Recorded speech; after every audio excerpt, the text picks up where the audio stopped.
Assalamualaikum warahmatullahi wabarakatuh. Perkenalkan, kita dari kelompok 3 akan menjelaskan tentang modul 3 yang bertemakan siklus persediaan, pergudangan, dan pembayaran utang usaha. Anggota kelompok kami ada Damara Kartika Sari, Fajri Khairunisa, lalu Fauzia Putri, sama saya sendiri Kresna, lalu ada Faradila Alma, ada Risa Atacira, lalu Siti Kurnia, dan terakhir Ibnu Khairul Mustafa. Lalu ini ada tugas yang harus kita selesaikan, yaitu yang pertama, mempelajari ICQ yang telah dibuat oleh Lita. Yang kedua, membuat prosedur audit yang diperlukan dalam pemeriksaan tugas ini. Yang ketiga, ada membuat kertas kerja pemeriksaan untuk pengujian ketaatan dan kewajaran saldo. Lalu yang keempat, melengkapi kertas kerja neraca, yaitu A21 dan A22, dan kertas kerja laba rugi A31 dan A32 yang terdapat pada modul 1 buku 2 untuk akun-akun yang terkait dengan pemeriksaan modul. Next. Nah, yang pertama ini ada prosedur audit yang perlu diketahui untuk mengerjakan pada modul 3. Ini ada beberapa prosedur. Yang pertama itu, salah satu cara untuk meyakinkan nilai persediaan per tanggal, neraca, atau laporan posisi keuangan adalah dengan melakukan pengambilan persediaan atau inventory taking. Hal-hal yang perlu diperhatikan itu pelajari instruksi perhitungan dan nilai kelayakan itu karena kita tidak melakukannya, jadi kita strip.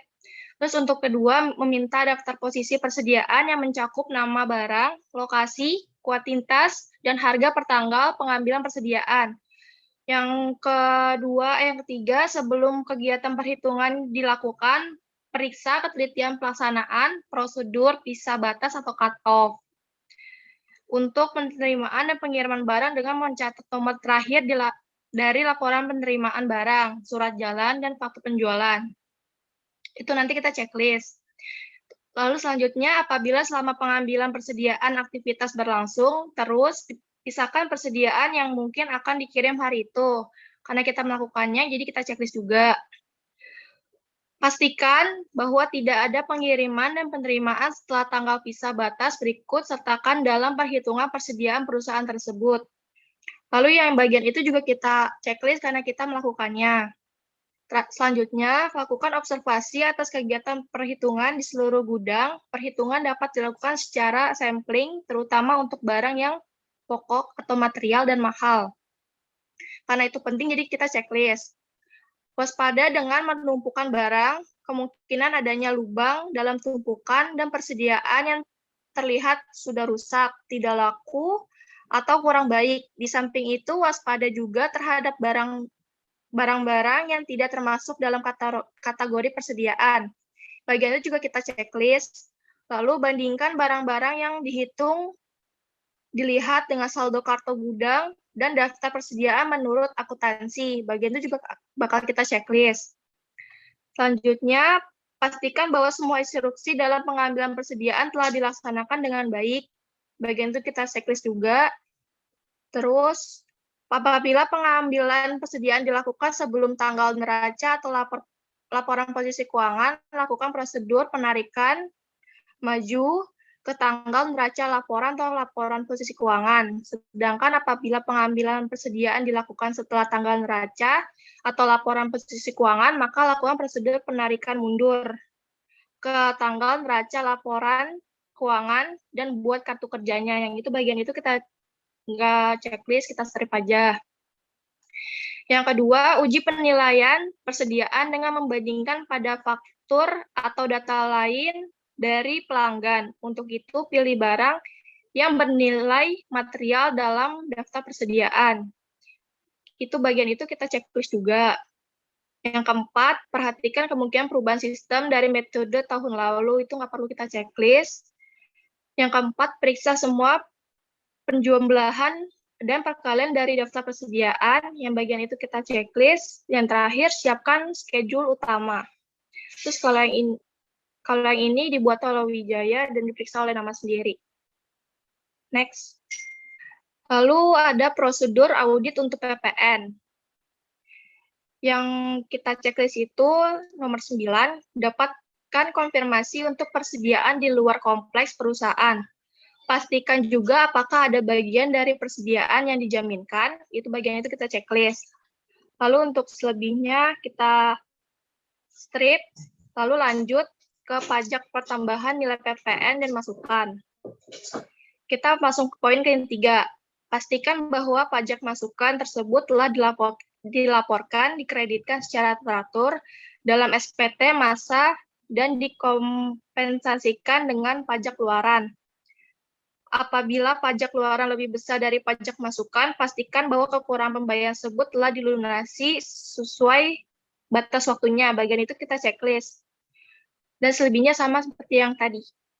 Dan selanjutnya akan dilanjutkan oleh teman saya. Yang ketiga ada prosedur audit untuk beban pokok penjualan dan pemeriksaan penjualan.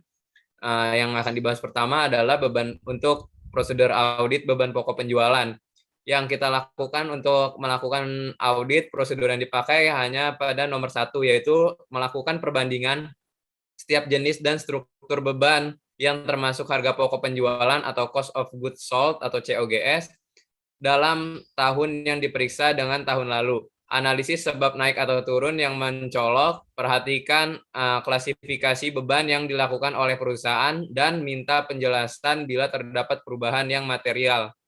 Lalu yang kedua prosedurnya yaitu yakinkan bahwa harga pokok produksi atau cost of good manufacture atau COGM dicatat berdasarkan perhitungan yang didukung dengan bukti-bukti. Lalu prosedur audit yang kita pakai yang kedua adalah prosedur pemeriksaan pembelian. Yang kita pakai pertama adalah membandingkan pembelian tahun berjalan dengan tahun lalu serta dapatkan penjelasan bila terdapat perbedaan yang material. Lalu ada yang kedua, melakukan pemeriksaan atas pembelian secara acak atau random pada tahun berjalan dengan memperhatikan faktur pembelian baik jumlah, harga, syarat pembelian dengan mencocokkan pada pesanan pembelian atau purchase order dan laporan penerimaan atau recording report. Sedangkan untuk return pembelian, perhatikan memo debit baik jumlah maupun harga dengan mencocokkan pada pesanan pembelian, laporan penerimaan barang dan faktur pembelian. Lalu ada periksa kebenaran perhitungan matematis pada faktur pembelian dan memo debit. Lalu periksa kebenaran PPN masukan atas pembelian barang atau jasa kena pajak. Lalu ada lakukan pisah batas atas pembelian dan retur pembelian selama 7 hari sebelum dan setelah tanggal neraca atau laporan posisi keuangan, dan yakinkan bahwa transaksi telah dicatat pada periode yang tepat. Catat nomor dan tanggal dari laporan penerimaan barang dan bandingkan dengan yang tercatat pada buku pembelian. Catat nomor dan tanggal dari laporan pengiriman barang, retur, dan bandingkan dengan yang tercatat pada buku retur pembelian. Untuk yang dibuat olehnya itu Wijaya, lalu diperiksanya itu oleh nama kita sendiri. Next. Selanjutnya ada prosedur audit untuk memeriksa utang usaha. Yang dipakai untuk prosedur audit yang dipakai untuk memeriksa utang usaha, yang pertama ada minta daftar utang usaha. Periksa saldo masing-masing kreditur ke buku utang, lakukan rekonsiliasi dengan saldo buku besar. Yang kedua ada transaksi saldo yang akan dikonfirmasi dan kirimkan surat konfirmasi kepada kreditur. Yang ketiga ada catat ulang saldo debit, periksa penyebabnya dan teliti sejak kapan terjadinya serta lakukan konfirmasi atas saldo tersebut. Lalu yang keempat ada teliti setiap selisih yang ada antara balasan surat konfirmasi dengan saldo menurut buku utang. Lalu yang kelima ada bila konfirmasi dilakukan atas saldo sebelum tanggal neraca atau laporan posisi keuangan, agar mendapatkan keyakinan tentang kebenaran saldo utang usaha pada neraca atau laporan posisi keuangan, maka perlu dilakukan prosedur tambahan seperti yang pertama, minta daftar utang per tanggal neraca atau laporan posisi keuangan, periksa penjumlahan dan cocokkan jumlahnya dengan saldo menurut akun kontrol buku besar.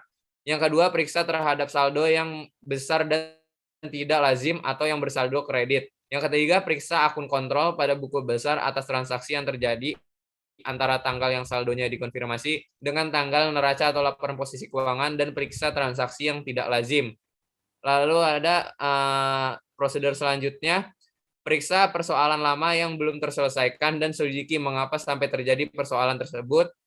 Selanjutnya lakukan tes subsequent payment dan uji pisah batas atau tes cut off untuk pisah batas tanggal neraca atau laporan posisi keuangan. Lalu prosedur selanjutnya buat kertas kerja dan kesimpulan pemeriksaan. Ini dibuat oleh Wijaya dan pemeriksanya ditulis nama kita sendiri. Next. Selanjutnya ada jurnal koreksi. Jurnal koreksi ini angkanya bisa kita dapatkan dari buku halaman 91.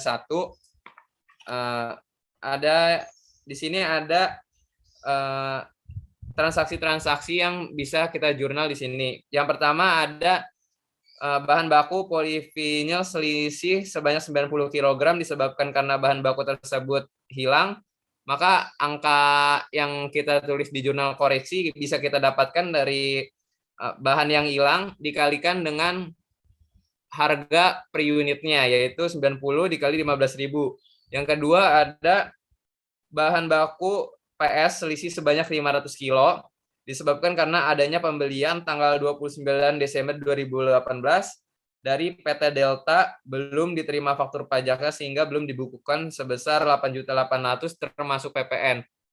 Maka bisa kita jurnal untuk keduanya, yaitu pembelian bahan baku PS lalu ditambah dengan PPN masukan, maka akan kelihatan utang usahanya sebesar 8.800.000. Yang ketiga ada transaksi bahan pembantu karton box selisih sebanyak 10.000 piece disebabkan karena terendam banjir. Maka angkanya di dalam jurnal koreksi bisa kita dapatkan dengan mengkalikan 10.000 piece dikalikan harga per unitnya, itu 1.100 per unit. Yang keempat ada barang jadi Rocovin SP 500 selisih sebanyak 2.000 kg disebabkan karena barang tersebut dititipkan secara konsinyasi di PT Unicorn dan sudah dikonfirmasi jawabannya setuju. Itu bisa kita dapatkan dari 2.000 kg dikalikan dengan harga per unitnya, yaitu 15.910. Yang kelima, pada tanggal 29 Desember 2018 telah diambil 1.000 kg Rocovin SP 1000 untuk diberikan sebagai sampel promosi. Maka bisa kita dapatkan angkanya pada jurnal koreksi, yaitu 1.000 kg Rocovin SP 1000 dikalikan dengan harga per unitnya, yaitu 15.910. Dan nomor 6 ada transaksi yang terakhir yang itu berdasarkan hasil pemeriksaan laporan batch produksi 377 ditemukan kekurangan pembebanan upah buruh pabrik yang belum dibayar pada tanggal 26 sampai 29 Desember selama 4 hari, yang pembayaran dilakukan 3 Januari 2019 sebesar 15 juta rupiah. Next. Selanjutnya di sini ada prosedur audit kertas kerja yang F. Di sini tuh schedule-nya persediaan. Di dalam schedule persediaan ini kita tuh melakukan koreksi dari memasukkan jumlah-jumlah yang kita dapat dari jurnal koreksi yang sebelumnya udah dibuat. Di sini ada persediaan barang jadi, persediaan barang dalam proses, persediaan bahan baku, dan persediaan bahan penolong. Per kliennya ini terdapat di buku, lalu parainya ini 47.730.000 itu didapat dari jurnal koreksi nomor 4 dan nomor 5. Lalu 15 juta untuk persediaan barang dalam proses itu terdapat koreksi di jurnal koreksi nomor 6.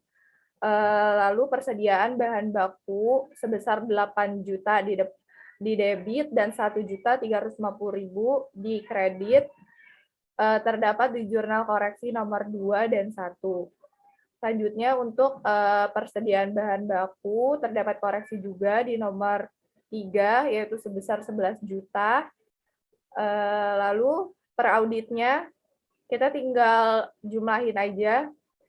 Untuk persediaan barang jadi itu dikurangi sebesar 47.730.000, maka hasilnya akan 1.730.351.000. Untuk persediaan barang dalam proses juga kita tambahkan karena ada di posisi debit sebesar 15 juta, maka hasil per auditnya yaitu 305.107.800. Untuk persediaan bahan baku ada koreksi juga sebesar 8 juta di debit dan 1.350.000 di kredit, yaitu kita tambahkan dan juga kita kurangkan karena ada di posisi debit dan kredit. Selanjutnya untuk persediaan bahan penolong terdapat koreksi juga 11 juta di sebelah kredit, jadi kita kurangkan sebesar 11 juta menjadi 126.843.600 rupiah. Dibuatnya oleh Wijaya, diperiksanya oleh nama kita sendiri. Next. Selanjutnya kertas kerja F1 dengan schedule persediaan barang jadi. Ini juga sama, kita dapatnya itu pair-nya itu dari jurnal koreksi juga, karena tadi ada beberapa jurnal koreksi tentang Rusofin, yaitu sebesar Rusofin SP 500, ada di sebelah kredit sebesar 31.820.000, yang berarti dikurangi dari per klien dikurangi kredit menjadi 596.625.000. Lalu Rusofin SP 1000 per klien 459.670.140 perak dikurangi dengan hasil dari jurnal koreksi sebesar 15.910.000, maka hasilnya jadi 443.157.140. Dibuat oleh Wijaya, diperiksa oleh nama sendiri. Next.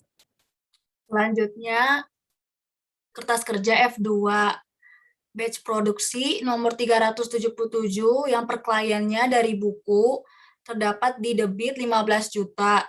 Per auditnya kita jumlahin jadi 142.791.900. Untuk batch produksi nomor 378 per kliennya dari buku, per auditnya tetap 162.315.900. Total yang per kliennya 290.107.800, di debit 15 juta, per auditnya dijumlahin dari 290.107.800 ditambah 15 juta, hasilnya 305.107.800. Dibuat oleh Wijaya, diperiksa oleh nama sendiri. Next. Pada monomer, per kliennya itu 77.250.000. Pada polivinil, per kliennya 24.750.000. Terdapat di jurnal koreksinya itu di kredit 1.350.000. Per auditnya itu dijumlahin jadi 23.400.000. Untuk Okstan, per kliennya 371.370.000. Per auditnya tetap 371.370.000. DOP 9.520.000, pada per auditnya 9.520.000. PS per kliennya 37.600.000. Debitnya 8 juta dari jurnal koreksi, per auditnya dijumlahin jadi 45.600.000.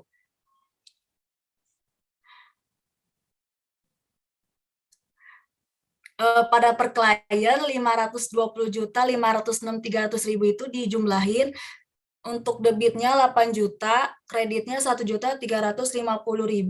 Per auditnya dijumlahin jadi 527.156.300. Dibuat oleh Wijaya, diperiksa oleh nama sendiri. Next. Pada kertas kerja F4, drum warna, per kliennya 45 juta. Per auditnya tetap 45 juta.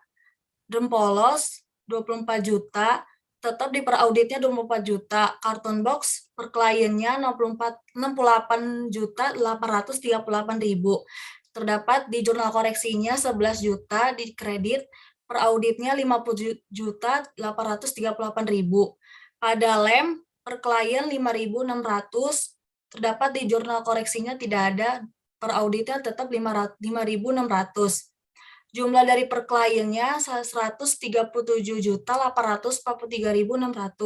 Di kredit 11 juta, total per auditnya 126.843.600. Dibuat oleh Wijaya, diperiksa oleh nama sendiri. Next. Selanjutnya ada kertas kerja FF1. Untuk kolom deskripsi, unit, fisik, dan kartu bisa dilihat pada buku 1 halaman 90. Untuk perbedaannya itu bisa dilihat pada buku halaman 91 untuk keterangannya. Misalnya monomer, karena tidak ada perbedaan, maka di-strip aja di kolom perbedaannya. Untuk polivinil itu, karena ada perbedaan sebesar 90, jadi ditulis 90 di kolom perbedaan. Untuk keterangannya, barang dicuri. Kolom di bawah dibuat oleh Wijaya, diperiksa oleh nama sendiri. Next. Selanjutnya, kertas kerja TOC 3. Ada di buku 1, modul 3, halaman 94. Untuk kolom tanggal, nomor, nama pelanggan, dan jumlah, ada di halaman 94. Untuk bukti pendukung, dapat di-checklist karena dilihat pada dokumen di halaman 99 sampai dengan 101. Itu di tabel order pembelian, maka bisa di-checklist. Untuk kolom otorisasi, karena kita sebagai auditor, kita memiliki kewenangan untuk mendapatkan dokumen. Jadi bisa di-checklist. Untuk kolom voting, karena auditor telah menguji kebenaran, jadi untuk voting itu bisa di-checklist. Selanjutnya ada kolom pemeriksa pencatatan, buku pembelian dan kartu persediaan, dan buku besar. Kenapa buku besar bisa disilang? Karena tidak terdapat buku besar pada aktivitas tersebut. Dibuat oleh Wijaya dan diperiksa oleh nama sendiri. Next. Selanjutnya ada kertas kerja M1, yaitu tentang schedule utang usaha. Di sini untuk parenya, nominalnya bisa kita lihat di buku 1 halaman 94. Kita juga bisa melihat di buku 2 tentang pernyataan kliennya. Seperti contohnya di sini PT Berkat, yaitu di buku 2 halaman 65. Saldo tagihan kami pada PT Sugus tanggal 31 Desember sebesar 502.557 adalah cocok kecuali 990 sehingga piutang kami sebesar 501.567.000. Dan yang lainnya juga seperti itu bisa dilihat di halaman 94 di buku 1 dan kemudian dicek di buku 2 halaman 65. Next, di sini ada kertas kerja MM 1.1 tentang daftar konfirmasi dan pengeluaran setelah tanggal neraca. Di sini untuk hasil konfirmasi CB ini dia menunjukkan klien itu setuju, sedangkan RD itu menunjukkan klien tidak setuju. Seperti yang sudah dijelaskan pada PT Berkat, dia tidak setuju dengan saldonya 990 dan PT Delta 8.800.000 dan PT Elang 2 juta rupiah. Bisa di next.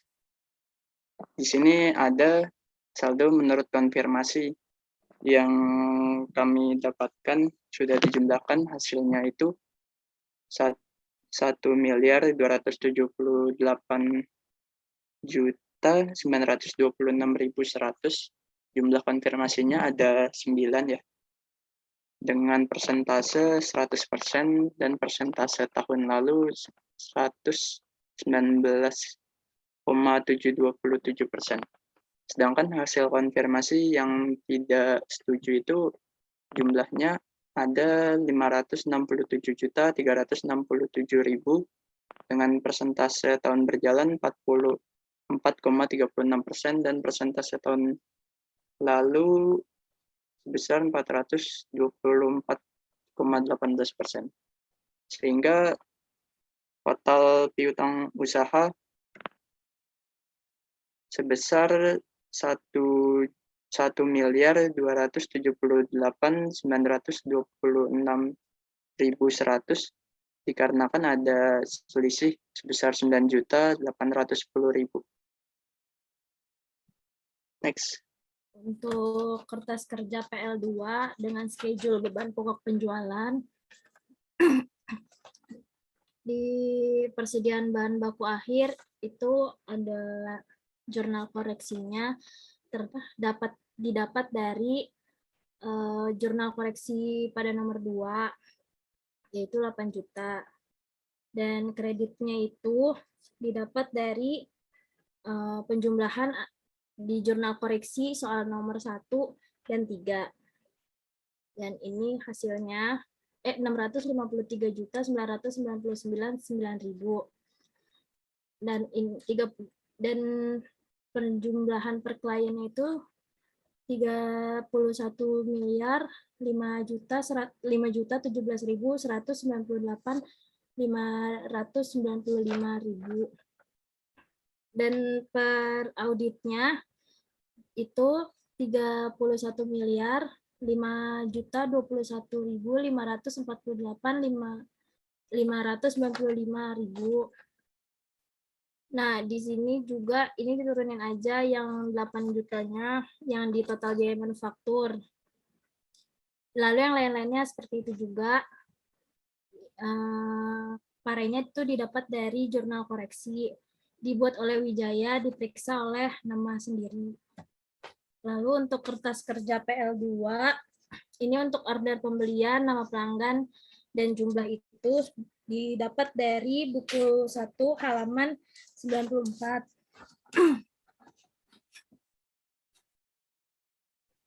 Dibuat oleh Wijaya, diperiksa oleh nama sendiri. Nah, untuk yang ini, untuk pare piutang usaha juga terdapat dari jurnal koreksi penjumlahan dari soal nomor 6 dan 2 pada halaman 91. Nah, lalu yang lainnya seperti itu dibuat oleh Wijaya, diperiksa oleh nama sendiri. Next. Selanjutnya adalah kertas kerja A2.2, yaitu kertas kerja neraca. Di sini untuk WP REF, di sini sesuai dengan buku halaman 9, dan untuk per audit 31 tanggal 31 bulan Desember tahun 2018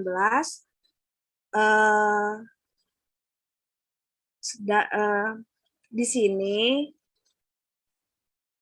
untuk per audit 31 Desember tahun 2017 sama dengan perkiraan klien 31 Desember 2018. Dan di sini untuk kewajiban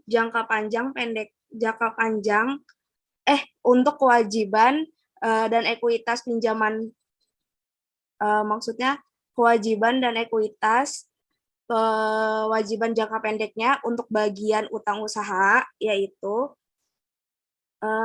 untuk jawab per audit tanggal 31 bulan Desember tahun 2018 ini itu ada di buku 1 modul 1 halaman 15. Sama dengan per klien tanggal 31 Desember tahun 2018-nya. Yaitu untuk per auditnya itu 1.068.203.500.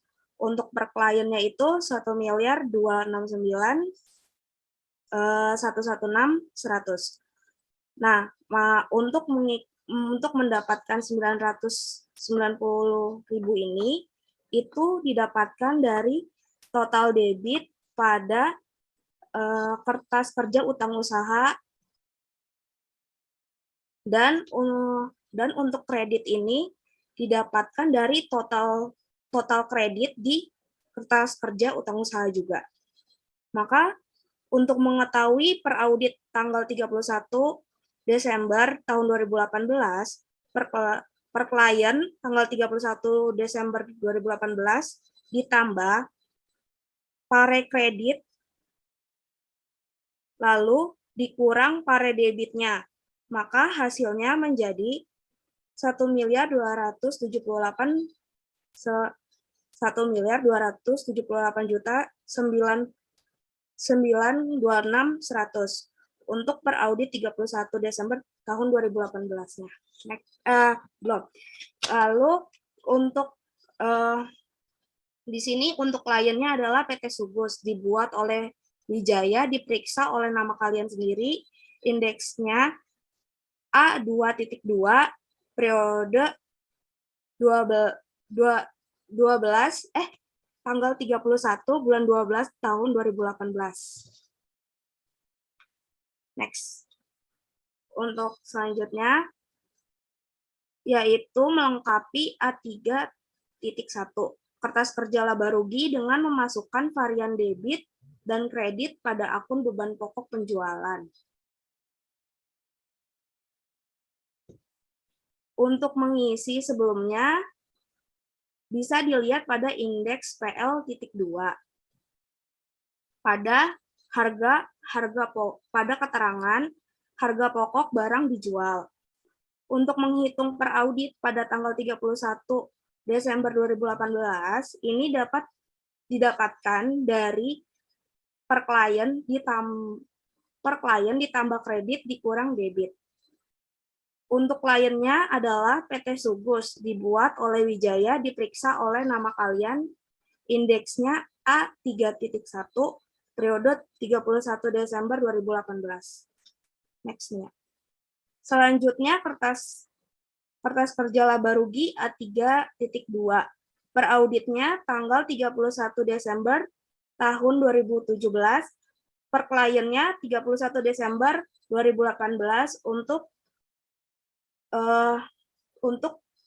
kliennya itu PT Sugus, dibuat oleh Wijaya, diperiksa oleh nama kalian, tanggal 13 Desember 2018 sampai tanggal 12 Maret 2019. Periode 31 Desember 2018 untuk pare dilakukan oleh modul selanjutnya. Sekian yang bisa kelompok kami sampaikan. Kurang lebihnya mohon maaf. Wassalamualaikum warahmatullahi wabarakatuh.